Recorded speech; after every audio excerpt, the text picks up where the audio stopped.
We are joined today by our Lake County team, all the way from Lake County. Thank you for driving at dark 30 this morning, coming on down. We appreciate you. Yes.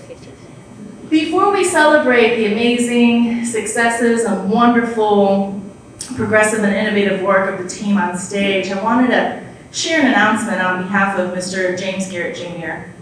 Mr. James Garrett has been the head of the Indiana Commission on the Social Status of Black Males for nigh over 20 years. And this past Wednesday, he decided he would enter into early retirement. And so with that, he will still be doing some wonderful community work with us all. So we're still thinking through the April 2023 initiative for Barbershop Health Initiative.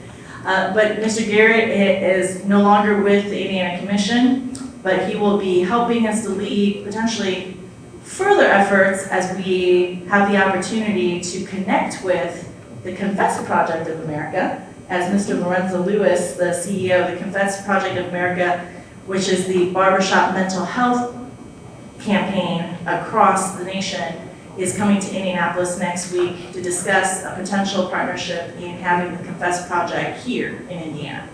So we look to Mr. Garrett's continued leadership in different roles and hats and auspices.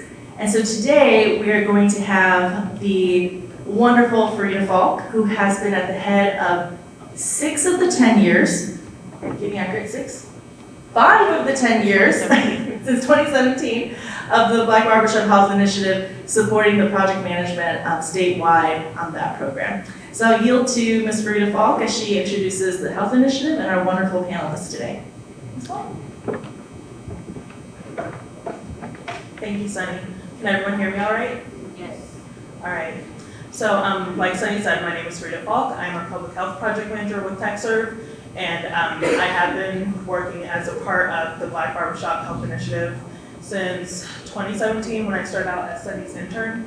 So I'm not James, I'm sorry you could not be here, but I hope that I do some justice as a moderator for the team from Lake County.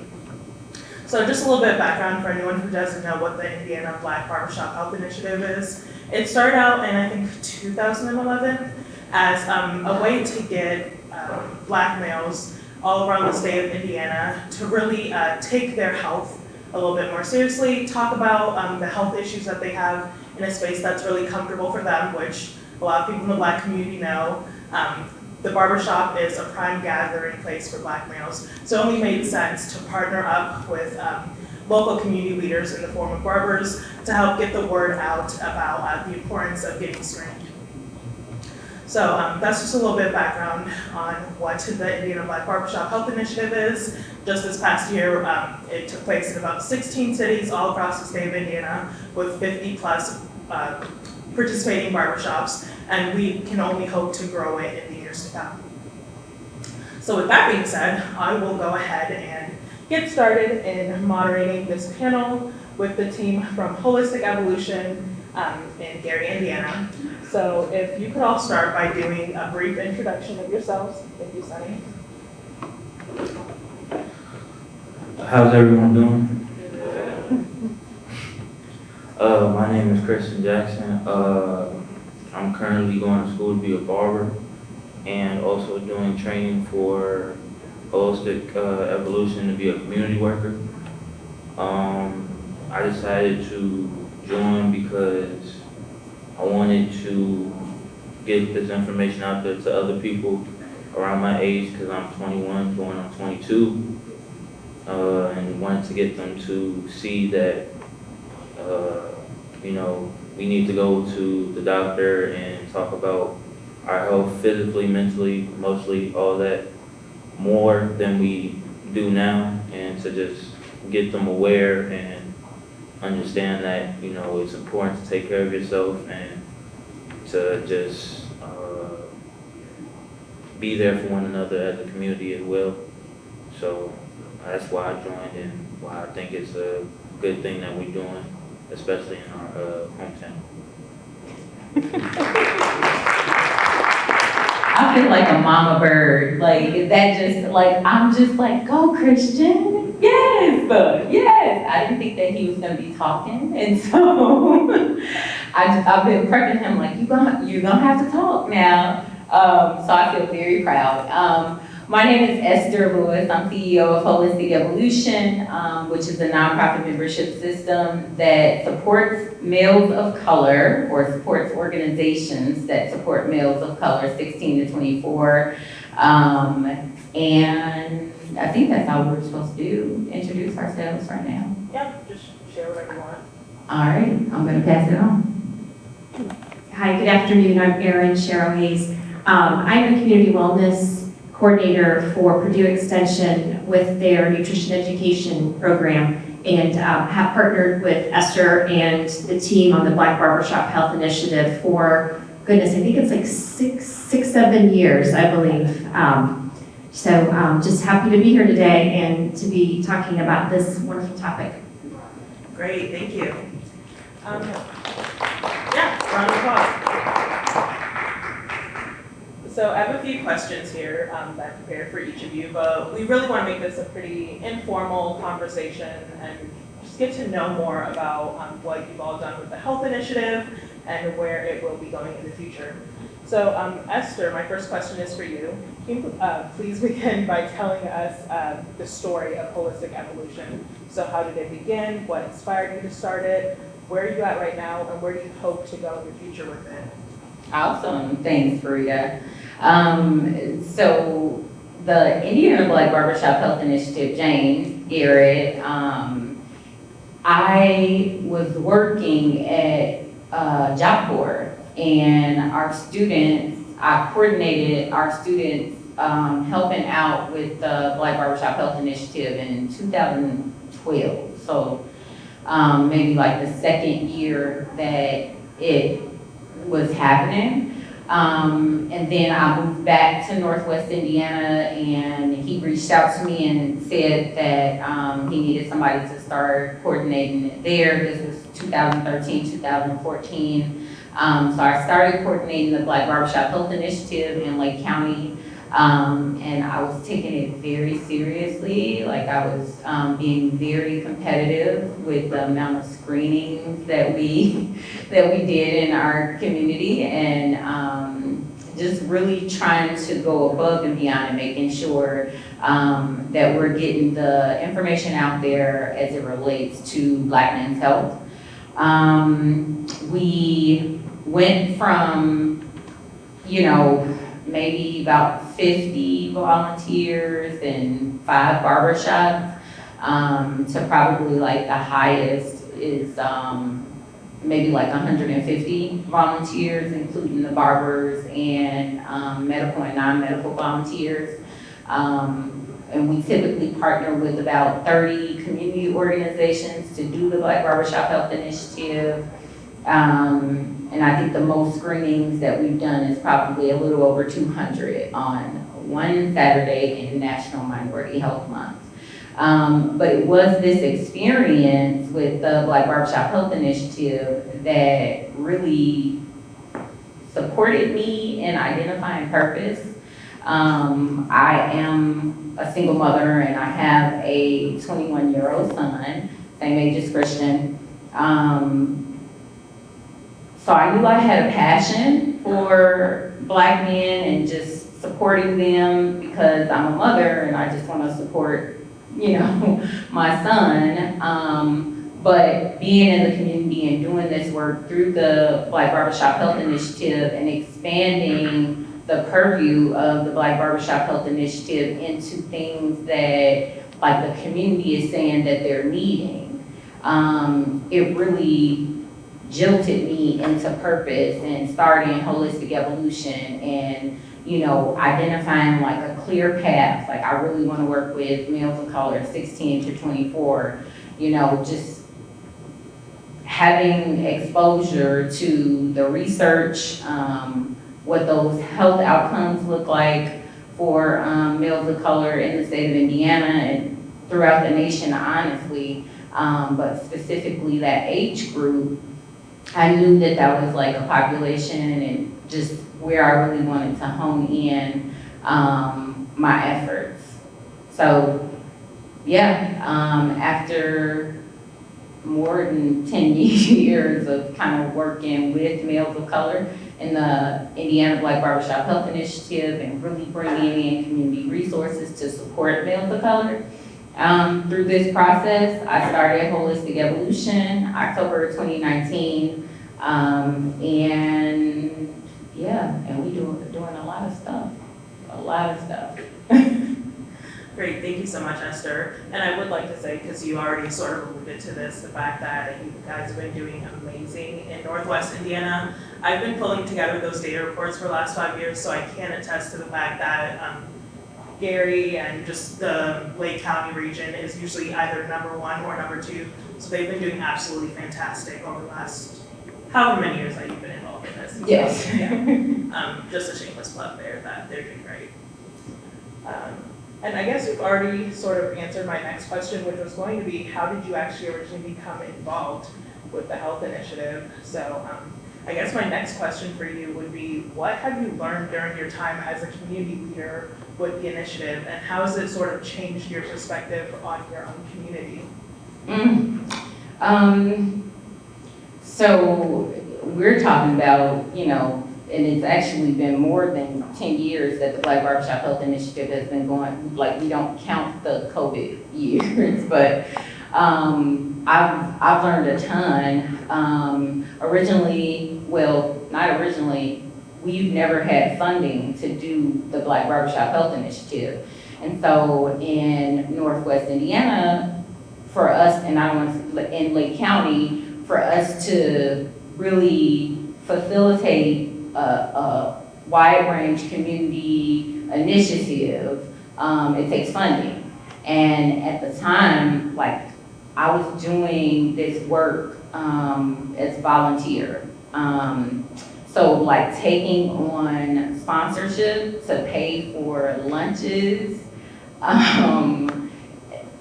I learned a lot about that process and what it looks like. We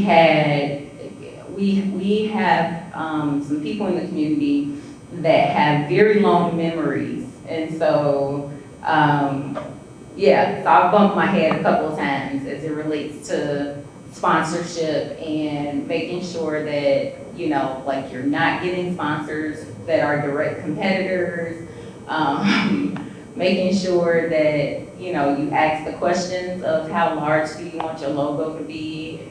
All of these things I learned in organizing the Black Barbershop Health Initiative, but it has definitely supported me in a very big way as it relates to Holistic Evolution. I started Holistic Evolution in October 2019, but I went without salary or an income for maybe a year and a half. So the only income that I was making was basically through sponsorship. So through the events that we do, through sponsoring short-term and long-term projects. So that time, those several years, kind of fumbling through sponsorship, like lunch sponsors for the Black Barbershop Health Initiative, definitely prepared me to kind of make a way with Holistic Evolution. Great, thank you. And actually, speaking of lunch sponsorships, that brings me to my questions for Erin. So, Erin, as a nutrition educator, what are some common misconceptions that you see surrounding healthier eating? And what are some of the barriers to accessing healthy food, and how can we combat them? Okay, so with our program, we have a direct education arm. And when I started in our program with Purdue 15 years ago, I was actually teaching our curriculum to families in the classroom and various community sites. So what I learned then is what I'll share now, and it matches up with what our nutrition instructors are currently seeing as they really are on the front lines, working with participants. I think one misconception, is around, just to kind of get into the nitty-gritty of nutrition with it, is really around portion size, sugar content in our foods, and then also just the nutritional content overall of our foods. The consumption of high calorie, low nutritional value foods is just huge. So those are the three things that I saw when I would work directly with participants in the area, and it's what our instructors are currently matches up with what they're seeing now as well too. And then I'm sorry, Frida, the second question? Oh, yeah, sorry. So the second part was, what are some of the barriers to accessing healthy food? Yeah. So as you all know, there could be several, right? So it could be everything from transportation, affordability of healthy food. But the big one is just, the healthy food. And I'm going to focus in on fresh fruits and vegetables, because that obviously needs to be, more than half of our plate needs to be, fruits and veggies. And so just having fresh fruits and vegetables available in our communities, that is where really the focus needs to be, right? And there's a lot of reasons that cause there to not be fresh produce. We tend to call those areas a food desert, and I want to talk about that just for a second, because Gary specifically, over more than 70% of Gary is considered a food desert. That just means that residents are a mile or more away from a grocery store, right? But over the last year or so, we're really getting away from that term, food desert, for several reasons. So let's kind of switch that a little bit and think about the term food swamp, and even think about the term food apartheid, because those things really kind of get at the original problem, to why there's not food in a specific area, and it has to do with, big topics, obviously, like poor decision, housing, redlining, all kinds of those things. Why investment, isn't in a community to make a supermarket, those types of things. And that's goodness, like a panel discussion all in itself. But as far as how to kind of fix some of those issues and to put fresh fruit back into the neighborhoods, it's going to take several things. So now we're talking about things like community gardens, farmers markets, urban farms, farms to school programs. I feel really strongly about really pouring some fresh fruits and veggies in through the schools, school gardens, all of those types of things, but to really have a focus be on, if we're talking about urban farming and, places growing their own food, that's where we start to see that community wealth kind of stay within the community as it should be. So now a community is growing their healthy food, they're selling it, they're purchasing it, those dollars are staying in the community, so that's just got a ripple effect, obviously, on some other major issues as well, too. But again, topics that we could literally be just sitting here talking about, having discussion on for the entire afternoon.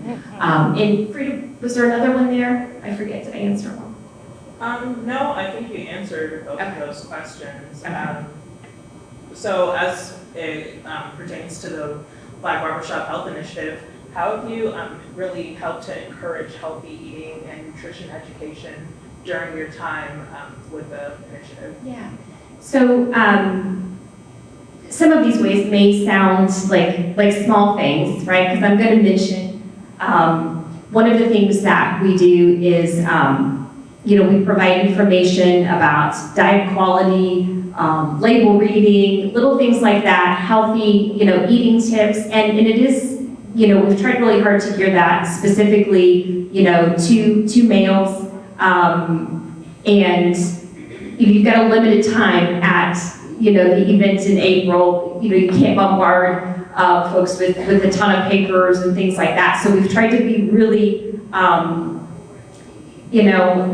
very specific on the information that we provide and to make it for that specific audience. And, to do it in a way that's obviously very positive and fun, because we're talking food, we're talking diet quality, improving diet quality, but also at the same time getting across the point of the importance of diet quality in combating and preventing chronic disease. So a heavy topic, but trying to do it, hopefully in kind of a fun and positive way in a really short amount of time. So again, just being there with flyers and information, as well as information on our free nutrition classes. We try to provide that, and little things too, like just working with us and our team on healthy snack bags, having the conversation, what's a healthy snack, just different things like that. Healthy lunches. It's so interesting every year when at the various barbershops, and there's such an energy there, and the screenings are going on, and so many people, and then the lunches come in, and it's these beautiful salads and these gorgeous healthy wraps and fresh fruits and veggies, and there's a statement there. I know that may seem like a little thing, but really it's not, because just in having healthy food like that at this event is a statement all in itself, really. And Esther has done such a good job with tapping into that. And that's been a fun thing for us to work on. And little things like our nutrition team, making healthy smoothies at different events and different things like that, and having fun conversations around the importance of diet quality and healthy eating. And we're just making smoothies together. I know those sound like kind of simple things, but it's a basis to really have some pretty important conversations around nutrition and diet quality. Great, thank you so much. So my next question is for Christian. You can pass it down to him. So Christian, so one of the main roles of the non-medical volunteers during the initiative is to encourage the clients at the shops to get screened and take the health assessment.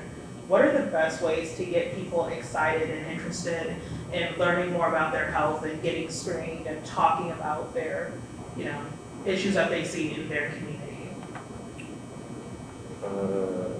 One thing I'd say would be just to let them know the benefits, and to just let them know about how much more you could do if you just know the information and know about taking care of yourself, and not to wait until something severe happens, and to also just make sure that you understand that health is one of the important things.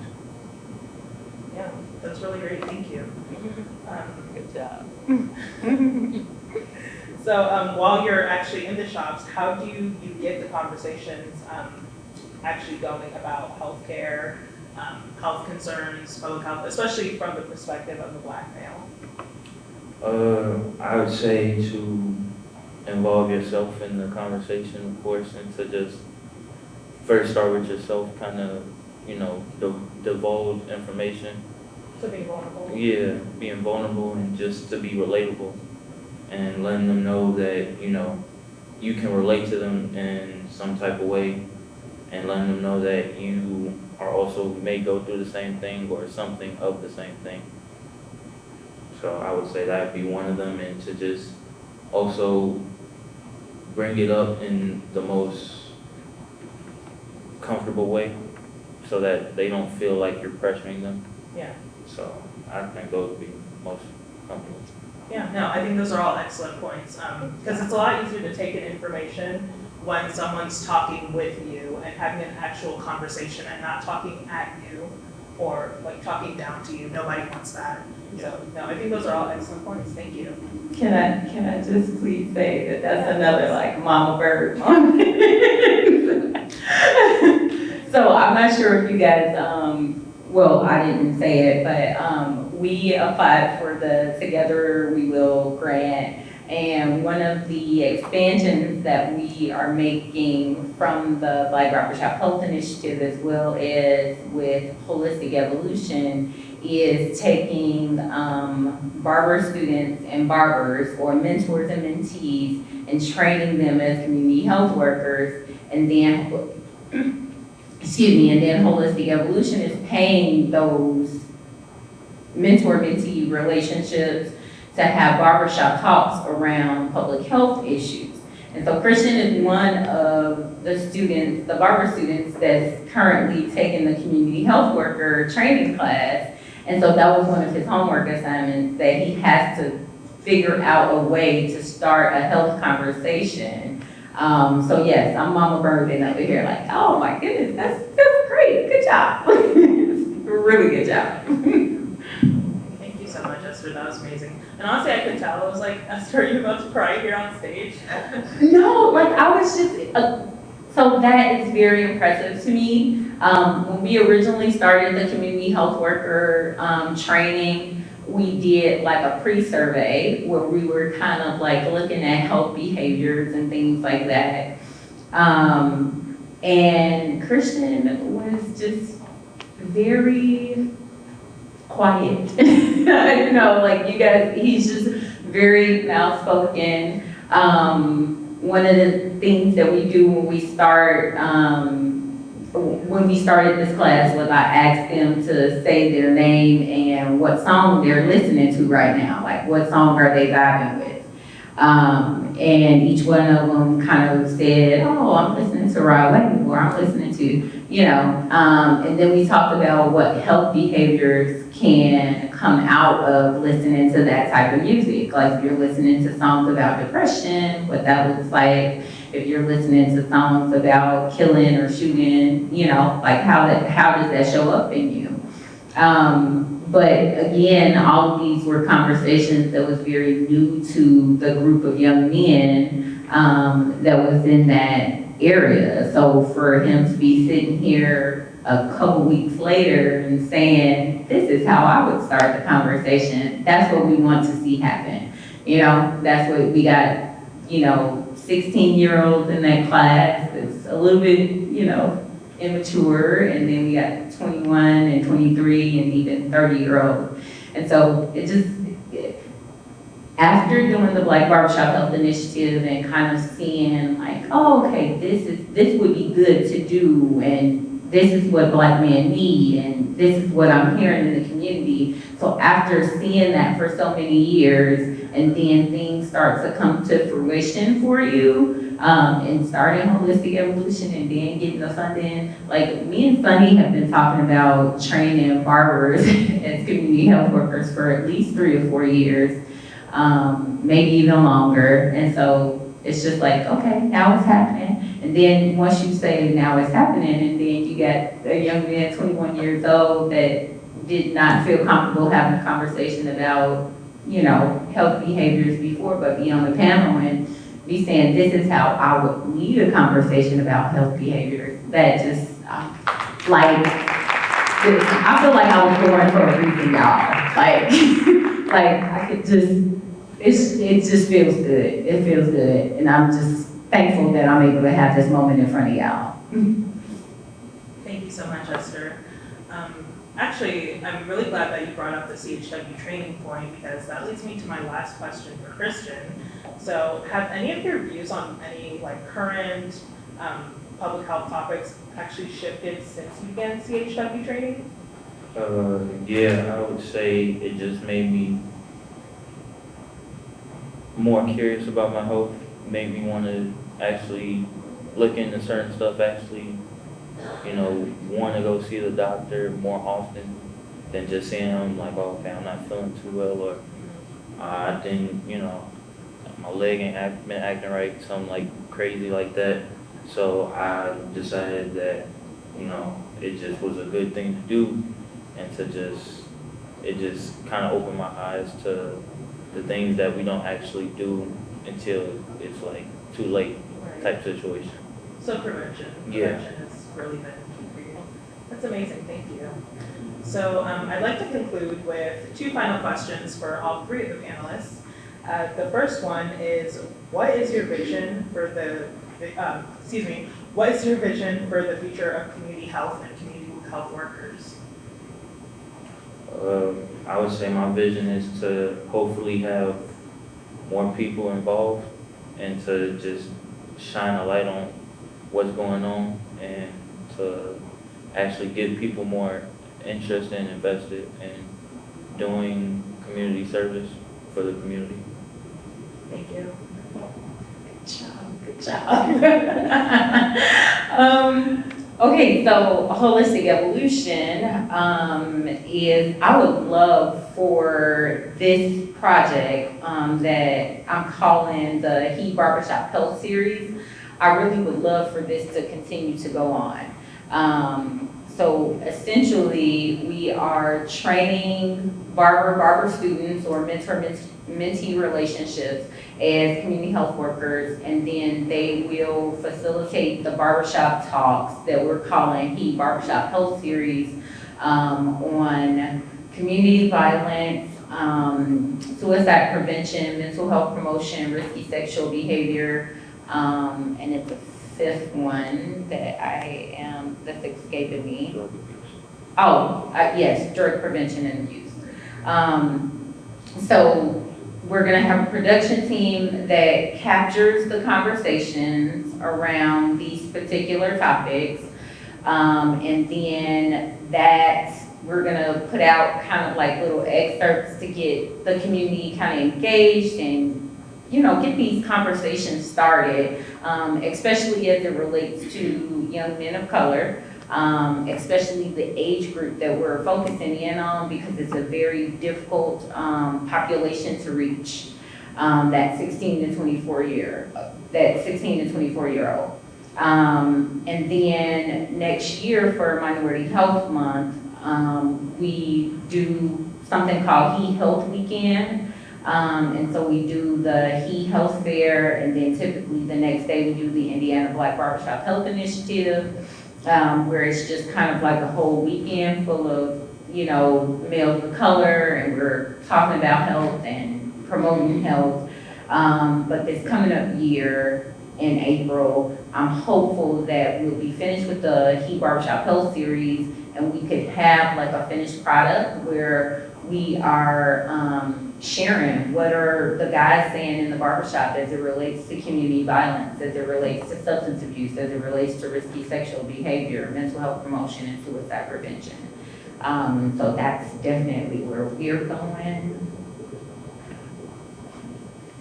So two things with that question come to mind, and one would be, and again, I'm coming, from the healthy eating, nutrition side, even increasing our physical activity levels as well. So I guess, keeping that kind of under the prevention umbrella, if you will, to be able to have CHWs that specifically have those conversations more so around diet quality, physical activity, things of that nature. And again, from the prevention side, for all ages, young adults all the way up to seniors. And then the second thing that came to mind would be CHWs in working with schools. For instance, myself, I'm coming in doing school gardens. Our nutrition instructors are teaching nutrition classes, but to have a CHW in a school system where they can cover all topics, I don't know, that's where my mind went with that question, so those two things. Awesome, thank you. And then to wrap it up, could you all just share a memorable or favorite moment or story from your time within the health initiative that's really stuck with you? Do you remember? No, go ahead. So I'll tell a story about Aaron that really was hilarious. Okay, so when it comes to the Black Barbershop Health Initiative, at least in Lake County, it is like a very huge community event. Like I'm always on Facebook Live and I'm just like, blowing it up. So Aaron typically will deliver lunches with me. So we go to the caterer, we pick up, like 100, 150 lunches, and then we drive them to the barbershops. So maybe 11 barbershops, but in Hammond, East Chicago, Gary, and then in Maryville. But Aaron had dropped off lunches at a Hammond barbershop, and had to come back and meet me because we always have like tables, we had to pick up all kinds of stuff. But she came back to meet me, and the barbers was blowing me up because they didn't have no salad dressing. so they, like, this is serious business when it comes to the Black Barbershop Health Initiative. Like, the volunteers are waiting for food, the barbers are waiting for food, and then when they get their food and they don't have no salad dressing or no fork, it's a problem. It is a problem. And so the barber is like just blowing me up, like, hey, you know, like, we don't have anything to eat, we can't eat, da. And Erin's pulling up, just like super frustrated. Her hair is like blowing in the wind. So she's just like super frustrated because she had like extra lunches that she needed to drop off, and she put stuff in the back of her car. And I'm just like, well, Get those. we gotta get the salad dressing back to. So she's in Gary, and I'm just like, we gotta get the salad dressings back to the Hammond location. You should have seen Erin, like, whole, like, nothing that I did today was worth anything, because now I have to turn back around and drive 35 minutes, 25 minutes to Hammond, borderline Illinois, to take salad dressing to volunteers and barbers. So the coordination of the Black Barbershop Health Initiative, we definitely had like some funny stories, some funny moments, or at least we had to just laugh about it because, you know, we don't want to cry about it the day of. Thank you. I really wanted to come up with a really good like life lesson you could take from that, but I don't have one except always make sure you have your dressings in your bags before you leave your location. Yes, put it Yeah, together. we can't, remember I said that food, right, the lunches that may seem like a little deal, but obviously it is not, it's a very big deal. But it did it, it all worked out fine. But I think it, you know, it says a lot to the day itself too. It is a crazy day. I mean, you're just exhausted at the end, and you've just seen so many people and had so many conversations, and it's just kind of a blur, but it's such a good day. So if you ever have an opportunity to volunteer or support the initiative, I can't say enough good things about it, because when you're, you know, I get to go in and out of all of the barbershops, and again, you know, hear and see that energy that's going on, and you just hear the medical, you know, conversations that are beginning, and it's just wonderful, because it's like we can literally see that needle on improving health outcomes just kind of moving where it needs to go, just truly from that one day. So it's a crazy day, but it is such a good one. Thank you. And Christian, do you have any memorable moments, stories, anything you want to share? Okay. Well, then I think that concludes our panel. Thank you so much for driving all the way down here and for really sharing your stories and, you know, just everything about holistic evolution and IBDHI. Yeah, thank you. Just want to make sure I let everybody know how to find us. The website is www.holisticevolution.org, and the QR codes is to our LinkedIn, Instagram, and Facebook. Thank you. Thank you for that.